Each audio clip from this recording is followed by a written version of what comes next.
لیکن انہوں نے یہ بات کی ہے کہ سائنس اب تک اس نتیجے پر نہیں پہنچی ہے کہ جو ایک امبرائیو ہے، جو ایک فیٹس ہے، اس کی زندگی کب شروع ہوتی ہے۔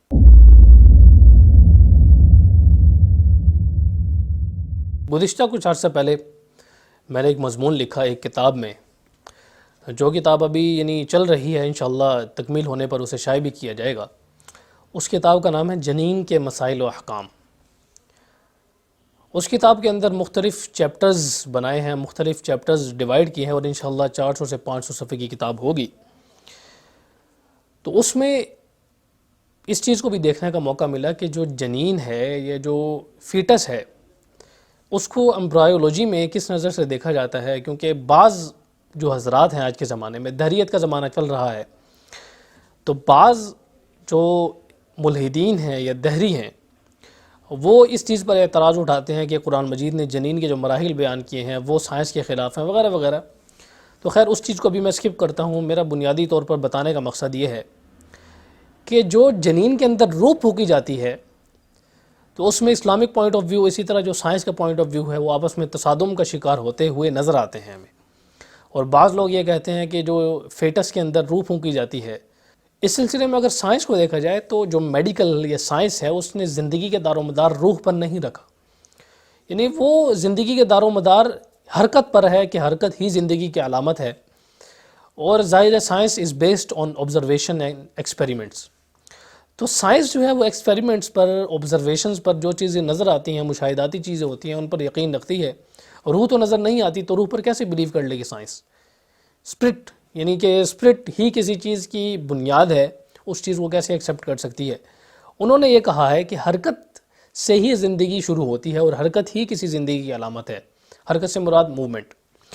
اب وہ یہ کہتے ہیں کہ جب بچہ ماں کے پیٹ کے اندر حرکت کرنا شروع کرتا ہے تو یہ اس کی زندگی شروع ہونے کی علامت ہے، تو اس کے بعد اسے ساقط کرنا جائز نہیں ہے، اس کے بعد ابورشن جائز نہیں ہے۔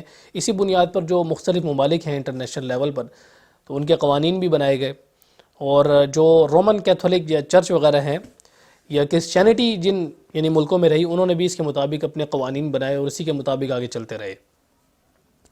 دراصل یہ جو سائنس کی جو میڈیکل کی یہ جو نظریہ ہے جو میں نے سامنے رکھا ہے، خیر اب تو اس میں بھی تحقیق ہوتی گئی ہے، وہ آگے میں انشاءاللہ بتاتا ہوں۔ تو یہ چلا ہے ارسطاٹل سے، ارسطو کی یہ کتاب ہے دی ہسٹری آف اینیملز کے نام سے، تو وہ انگلش میں ٹرانسلیٹ ہوئی ہے۔ اس کتاب میں ارسطاٹل نے یہ بات لکھی ہے کہ جو 50واں دن ہے اس کے اندر بچے کے اندر حرکت پیدا ہوتی ہے اور زندگی شروع ہوتی ہے۔ تو اس سے یعنی کہ ارسطاٹل سے پھر یہ چیز چلی آئی آگے، پھر رومن جو کیتھولک چرچ وغیرہ ہیں انہوں نے یہ چیز لی، کرسچنز نے لی، پاپس نے بھی یہ چیز اسی چیز کو لیا، اور اسی کے مطابق آگے جو انہوں نے اپنے قوانین بنائے۔ اور جو میڈیکل تھی 18ویں صدی تک، انہوں نے بھی اس چیز کو لیا اور اسی چیز کے مطابق وہ بلیو کرتے آئے۔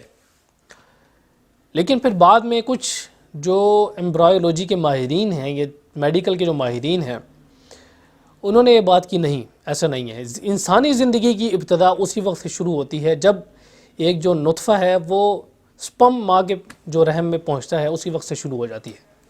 اور وہ یہ کہتے ہیں کہ سپم ہی بیسیکلی خود زندگی ہے، خود زندہ چیز ہے، یعنی سپم کو آپ دیکھیں کہ وہ زندہ چیز ہے، تبھی تو اس سے کوئی ایک زندہ چیز آگے چل رہی ہے۔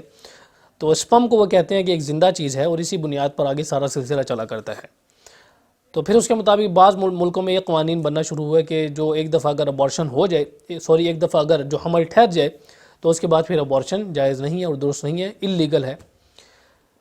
اس کے بعد پھر آگے بحث اور چلتی گئی، پھر کچھ دور جدید کے جو کچھ ماہرین ہیں، ان کی جب تحقیق سامنے آئی تو انہوں نے اس چیز کو کلیئر کیا۔ ان کا اگر ریفرنس کہیں گے پھر میں دے بھی دوں گا بعد میں، ابھی میرے ذہن میں نہیں ہے کہ وہ خاص نام کون سا ہے، لیکن انہوں نے یہ بات کی ہے کہ سائنس اب تک اس نتیجے پر نہیں پہنچی ہے کہ جو ایک امبرائیو ہے، جو ایک فیٹس ہے، اس کی زندگی کب شروع ہوتی ہے۔ تو یہاں پر جو لوگ اس کو سائنس کا اور مذہب کا جھگڑا بناتے ہیں، تو ان کو یعنی اس چیز کو دیکھنا چاہیے کہ جو سائنس اور میڈیکل کے جو ماہرین ہیں، انہوں نے خود اس بات کو تسلیم کیا ہے کہ سائنس اور میڈیکل اب تک اس بات پر نہیں پہنچی ہے کہ انسانی زندگی کب شروع ہوتی ہے، کیونکہ بعض لوگوں نے اس کو حرکت کو بنیاد بنایا ہے، بعض لوگوں نے اس کی جو سپم ہے اس کو بنیاد بنایا ہے۔ تو اب تک اتنا اختلاف ہے اس میں کہ اب تک سائنس کسی نتیجے پر نہیں پہنچی ہے۔ تو اس وجہ سے یہ بات کہنا کہ سائنس خاص کسی فیکٹ پر اس پر قائم ہے، تو اس وجہ سے مذہب کے ساتھ اس کی مخالفت ہے، اور اپنے اپنے مفروضے قائم کر کر، اپنی دلیلیں پیش کر کر ایک مرغان جنگی سے بنانا، تو یہ درست کام نہیں ہے۔ دوسری طرف مذہب کی بات ہے کہ جو اسلام ہے اس میں جو روح پھونکی جاتی ہے جنین میں وہ کتنے دنوں میں پھونکی جاتی ہے. عام نظریہ یہ ہے، یہ میں اس لیے کہہ رہا ہوں کہ عام جو کنسیپٹ ہے وہ یہ پایا جاتا ہے کہ 120 دنوں میں جنین کے اندر روح پھونکی جاتی ہے، 120ویں دن فرشتہ آتا ہے، روح پھونکتا ہے.